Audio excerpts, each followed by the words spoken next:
Hey everybody, what is up? Welcome back to Funnel Trade. I get questions once in a while from someone about, Craig, what do you think of such and such other card game?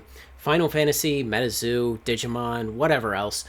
There are a bunch of them out there, and in general, my thoughts on them are uh, if you like playing those games, if they appeal to you, if you like the IP or whatever, or if there's just a good scene of other players around your card store, or maybe friends you play at your house, and you can get some games in and you enjoy it, then yeah, have fun with it. Buy the product, open it, collect it, whatever you want to do.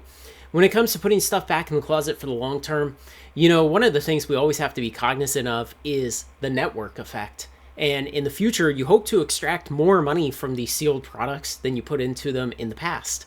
And part of doing that is that you need more people in the network consuming the product and essentially pumping money into that game's network at all the various nodes the money can come in so that you can extract money at the nodes that you have access to extract from.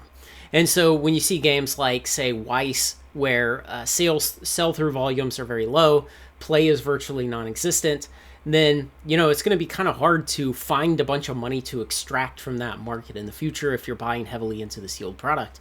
And so really my quick answer is kind of, well, Magic's popular. It's had multi-generational popularity now. Same with Pokemon, and they show no sign of slowing down. I mean, the games are still the two most popular TCGs in North America, arguably in the world, and it's probably not going to change anytime soon.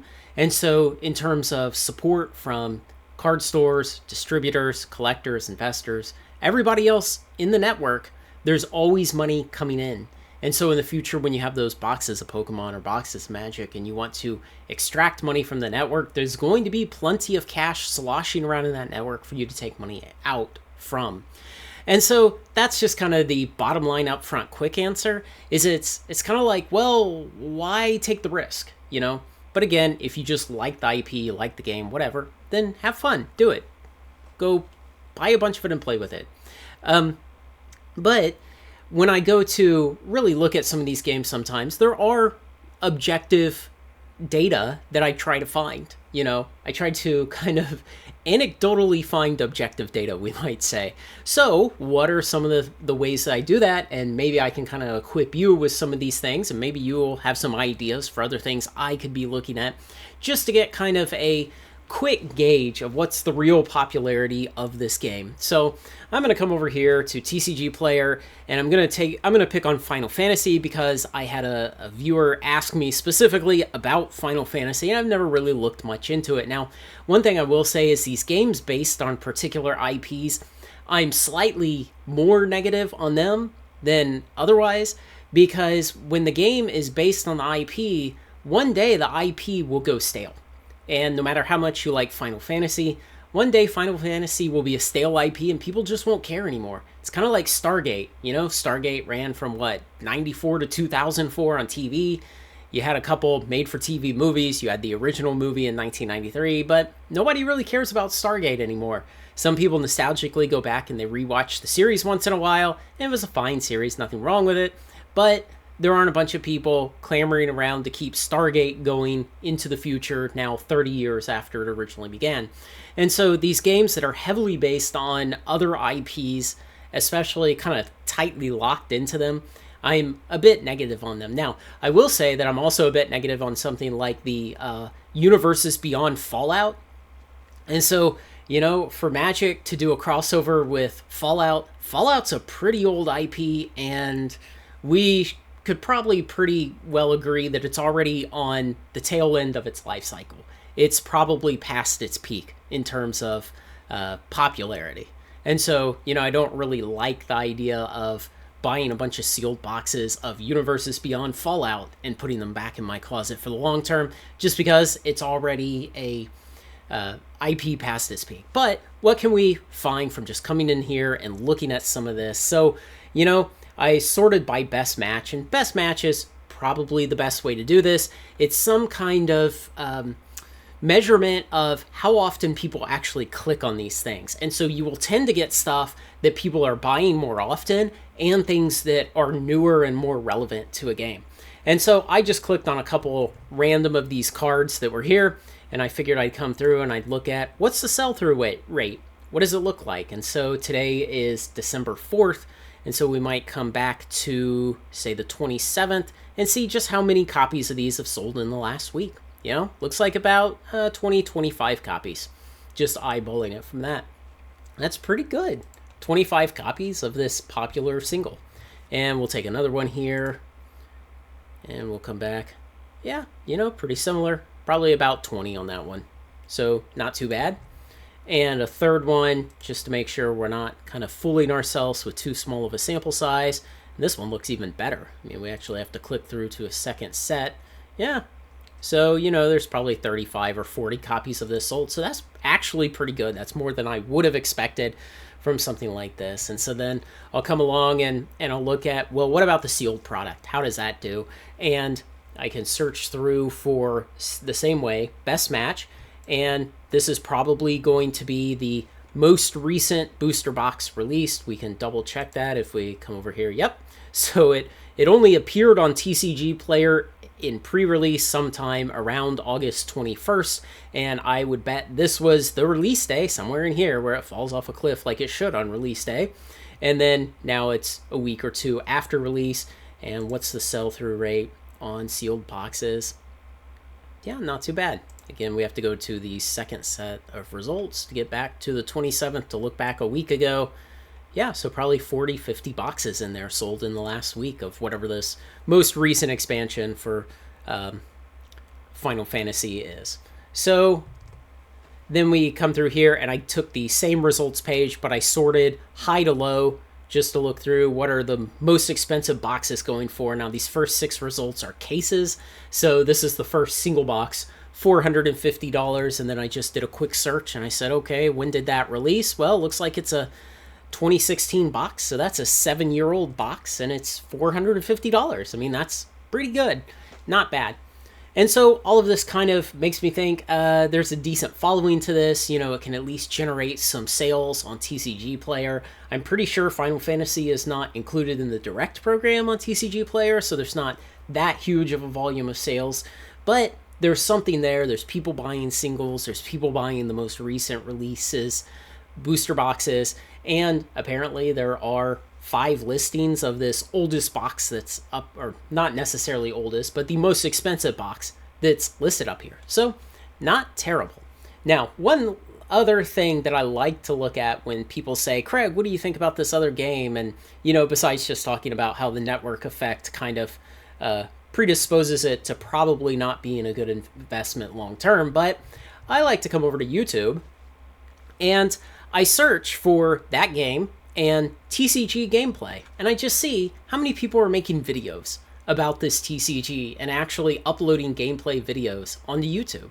And I think that's a kind of a decent litmus test, because it shows, like, are people excited enough about this that they're making channels about it, they're filming their play, and they're uploading it. And you can compare it between different games, and you'll see what a very, very rough estimate of relative popularity between games could be. And so a couple of ground rules for this: you want to throw out all these videos that are how to play.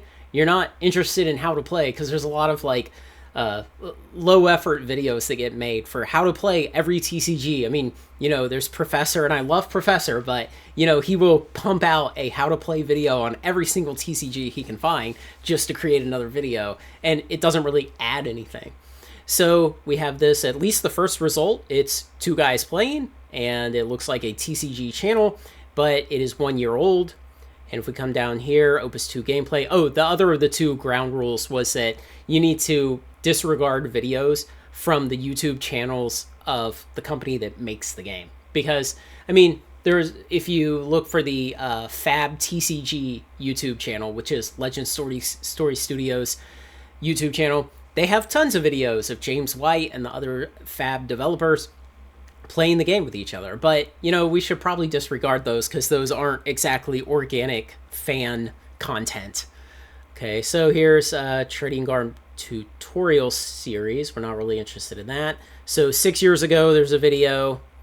5 months ago, here's another one video. How to play in 5 minutes. We're not interested in that. How to play, learning to play. And then it gets into all these other awful results that YouTube dilutes us with. And here's maybe some more results. I don't know why YouTube puts a line here. Maybe that's more results. Is Final Fantasy TCG, is it over? No, probably not. Beginner's Guide, we're not interested in that. Gameplay at last, 5 years ago though. So see, there's not a lot of recent gameplay videos of Final Fantasy TCG coming up here and showing us. Now, just for comparison's sake, let's try something else. Let's do MTG pre-modern goblins. Okay, so we're just going to search one deck type within one format of Magic, and we're going to see what the comparative kind of gameplay is. So playing goblins, now this is digital, I don't count that.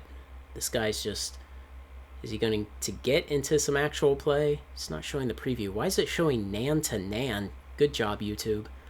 Okay, but here are some guys actually playing at a table.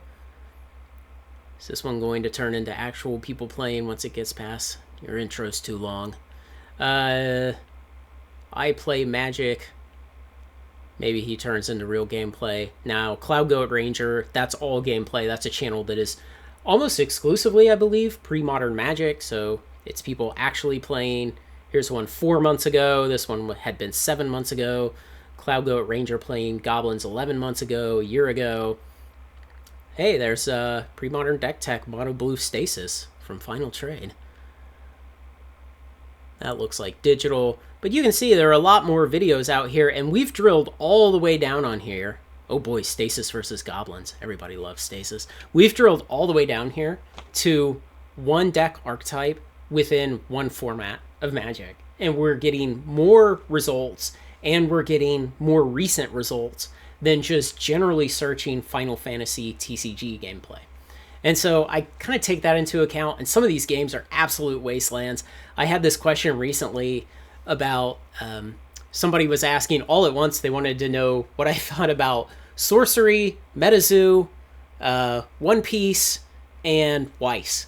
And I went and I did this search on all of them, and I think it was Weiss was an absolute wasteland. Like, I could not find any gameplay video. And, Sorcery had very little. One Piece had like one or two. So there just wasn't anybody getting on here and actually recording themselves playing and uploading it to YouTube.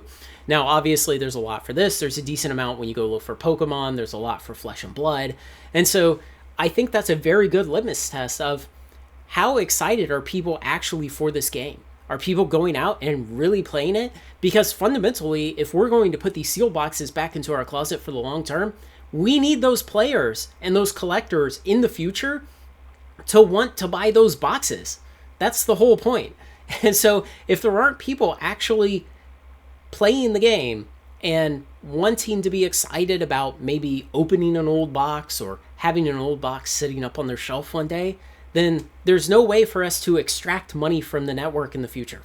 So those are just some of the things that I kind of quickly come through and just kind of gauge. Is there maybe a sleeper game out there that I'm not realizing that's maybe has as good of a network as Magic or Pokemon or Flesh and Blood? And now obviously Flesh and Blood's network is quite a bit smaller. It's a much newer game. It's only about 4.5 going on 5 years old now, and many fewer expansions, but it's growing rapidly, and I think it's going to catch up in the long run. But if you want to put money into these things for the long term, you really need to think, like, where are the players and the collectors and essentially the buyers of those products in the future going to come from?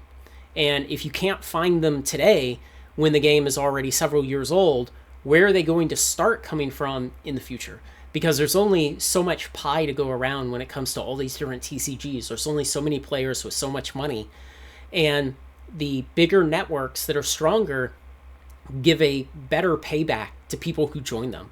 Obviously, if you go out and you join MySpace today, there's no one to talk to on there and you're wasting your time. But if you join Facebook, you're probably going to find everyone you know on there. And it's a pretty good use of your time if you want to engage with a social network like that. And the same thing with these card games. If there's just nobody out there actually playing the game, then who are you going to sell these boxes to in the future? So consider that. But again, I don't want to pee in your Cheerios if you like Final Fantasy and you play it with friends, or you just love the IP and you just like looking at the cards and reading them and flipping them in a binder. Whatever. Have fun with it. So keep those things in mind. Let me know what you think, guys. Thanks to everybody who makes this content possible, especially my generous supporters on Patreon. Like, comment, share, and subscribe, and join me on Final Trade.